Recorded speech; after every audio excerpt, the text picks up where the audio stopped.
Hi friends, welcome to MS world. அனைவரும் நலமா? நாளைக்கு சண்டே, நிறைய பேர் மட்டன் குழம்பு செய்யலான்னு பிளான் பண்ணி வச்சிருப்பீங்க. ஆனா நான் இப்ப சொல்ற மெத்தட்ல கண்டிப்பா நீங்க செஞ்சிருக்கவே மாட்டீங்க. இது போல செஞ்சு பாருங்க. மட்டன்லாம் சும்மா பிச்சுக்கிட்டு வரும், அவ்வளோ சாஃப்டா வெந்துடும். இது இட்லி, தோசை, சப்பாத்தி, புரோட்டா, இடியாப்பம், சாதாரண ஒயிட் ரைஸ், அதோட நெய்ச்சோறு எல்லாத்துக்கும் அட்டகாசமான காம்பினேஷனா இருக்கும். குழந்தைங்கள்லேருந்து பெரியவங்க வரைக்கும் விரும்பி சாப்பிட்ற மாதிரி இருக்கும். பாருங்க, புரோட்டாலையும் நான் வச்சு காமிக்கிறேன்.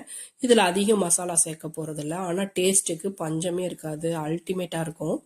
நான் கொஞ்சம் தேவையான அளவு எண்ணெய், அதோட 1/2 டீஸ்பூன் நெய் சேர்த்திருக்கேன். குக்கர்ல வேக விடுறதுனால குக்கர்லயே செய்ய போறேன். சின்ன சின்னதா 4 பட்டை, 2 கிராம்பு, 1 ஏலக்காய் பொரிய விட்டு இந்த அளவுக்கு மெல்லிசா கட் பண்ணி இருக்கிறேன். பல்லாரி வெங்காயம் 3, அதையும் இந்த எண்ணெயிலேயே நல்லா வதக்கி விடுவோம். வெங்காயம் நல்லா கண்ணாடி பதம் வர அளவு வதக்கி விடுவோம். வெங்காயம் சீக்கிரம் வதங்கணுங்கிறதுக்காக எப்பவும் சேர்க்குற மாதிரி கொஞ்சமாக கல் உப்பு சேர்த்து நல்லா வதக்கி விடுறேன். பாருங்க, வெங்காயம் நல்லா அழகா வெந்து வந்துருச்சு. இந்த அளவுக்கு வெங்காயம் வதங்கினதும் 1/2 டீஸ்பூன் அளவுக்கு இஞ்சி பூண்டு பேஸ்ட்டு பச்சை வாசனை போக வதக்கி கொடுக்கணும். நீங்கள் உங்களுக்கு எந்த அளவு சேர்த்தா பிரிக்குமோ அது மாதிரி நீங்கள் இஞ்சி பூண்டோட அளவை கூட்டிக்கலாம், குறைச்சிக்கலாம். அது ஒன்றும் பிரச்சனை இல்லை, நம்ம டேஸ்ட்டு தான். நல்லா இப்போ இஞ்சி பூண்டோட பச்சை வாசனை போயிடுச்சு. 1/2 டீஸ்பூன் அளவுக்கு மிளகாய்த்தூள் சேர்த்துக்கிறேன். இப்படி வெங்காயத்துலேயும் நம்ம மிளகாய்த்தூள் சேர்க்கறதுனால இந்த குழம்புக்கு நேச்சுரலாகவே ஒரு பியூட்டிஃபுல்லான கலர் வரும். தனியாக கலர் சேர்க்கணும் அப்படிங்கிற அவசியமே கிடையாது. மிளகாய்த்தூள் சேர்த்து 1 நிமிஷம் ஆனதும் புதினா இலையும் 2 காரமே இல்லாத பச்சை மிளகாவும் சேர்த்துருக்கேன். அதை 1 நிமிஷம் கலந்து கொடுத்துட்டு 2 தக்காளி பழம் குட்டி குட்டியாக சாப் பண்ணி வச்சுருக்கேன், அதையும் நல்லா மிக்ஸ் பண்ணி விட்டுறேன். இந்த தக்காளி வேகிறதுக்கு கூட கொஞ்சம் உப்பு சேர்க்கணும்னா சேர்த்து வேக வைக்கலாம். தக்காளி கொஞ்சம் குக் ஆனதும் பட்டை, கிராம்பு, ஏலக்காய்லாம் பவுடர் பண்ணி வச்சுருந்தேன், அதை ஒரு 1/2 டீஸ்பூன் அளவுக்கு சேர்த்துக்கிறேன். பாருங்க, இது வரைக்கும் மசாலா நம்ம அதிகம் சேர்க்கவே இல்லை. ரொம்ப சிம்பிளான மெத்தடில் செய்கிறோம், ஈஸியாக செய்கிறோம். தக்காளி இப்போ ஓரளவுக்கு மசிஞ்சதும் இந்த குழிக்கரண்டி அளவில் 1 குழிக்கரண்டி அளவுக்கு தயிர் சேர்த்துக்கிறேன். நீங்கள் தயிரை கூட்டி குறைச்சிக்கலாம், இல்லை தக்காளியை கூட்டி குறைச்சிக்கலாம். அது நம்மளோட இண்டிவிஜுவல் டேஸ்ட்டுக்கு தகுந்த மாதிரி நம்ம அட்ஜஸ்ட் பண்ணிக்கலாம். அது பிரச்சனை இல்லை, எப்படி வேணுமோ அப்படி செஞ்சுக்கலாம்.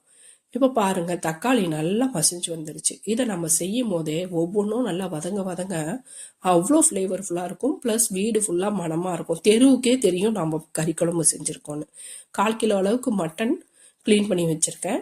அதை இந்த மசாலாலேயே சேர்த்து நல்லா மிக்ஸ் பண்ணி விட்டுறேன். 1/4 கிலோ தான் மட்டனுங்கிறதுனால 2 உருளைக்கிழங்க கட் பண்ணி வச்சுருக்கேன். மட்டன் மிக்ஸ் பண்ணதும் உருளைக்கிழங்கையும் சேர்த்து நல்லா மிக்ஸ் பண்ணி விட்டுறலாம் ஒரு தடவை. இப்போ மசாலா எல்லா இடத்துலையும் மிக்ஸ் ஆகட்டும். உருளைக்கிழங்குக்கும் கறிக்கும் தேவையான அளவுக்கு கல் உப்பு சேர்த்துக்கிறேன். நான் கல் உப்பு சேர்த்துக்கிட்டு நல்லா மிக்ஸ் பண்ணி விட்டுட்டு மூழ்கிற அளவு மட்டும் தண்ணி விட்டால் போதும். குக்கர் ஃபுல்லாக தண்ணி வச்சோம்னா தண்ணி எல்லாம் வெளியே வந்துடும், சத்துக்கள் போயிடும், டேஸ்ட்லாம் போயிடும். அதனால் வேகிறதுக்கு மூழ்கிற அளவுக்கு மட்டும் தண்ணி விட்டால் போதும். குக்கரில் ஓரங்கள்லாம் நல்லா ஒட்டிகிட்டு இருக்கு பாருங்கள் மசாலா. அதை எல்லாத்தையும் எடுத்து உள்ளே விட்டுறணும். உள்ளே விட்டுட்டு இப்போ பாருங்கள், சுத்தமாக ஆயிடுச்சு குக்கர். இப்போ நான் மூடி போட்டு ஒரு 5 விசில் விட்டுக்கிறேன். நீங்கள் எத்தனை விசில் விடுவீங்களோ விட்டுக்கோங்க. கறி வேகிற கேப்பில் 5 முந்திரி, 1/4 டீஸ்பூன் அளவுக்கு கசகசா 1/2 மணி நேரம் 1 மணி நேரம் முன்னாடியே ஊற வச்சுட்டேன், அதையும் அரைச்சி வச்சுட்டேன். இப்போ விசில் அடங்கிடுச்சு. 5 விசில் விட்டு அடங்கினதுக்கு அப்புறம் காமிக்கிறேன் பாருங்க. வாவ், திறக்கும் போதே அவ்வளோ மனமா இருக்கு. இப்பவே இப்படி சாப்பிட்டணும் போல இருக்கு. கறியெல்லாம் அவ்வளோ பஞ்சு பஞ்சா வெந்திருக்குது.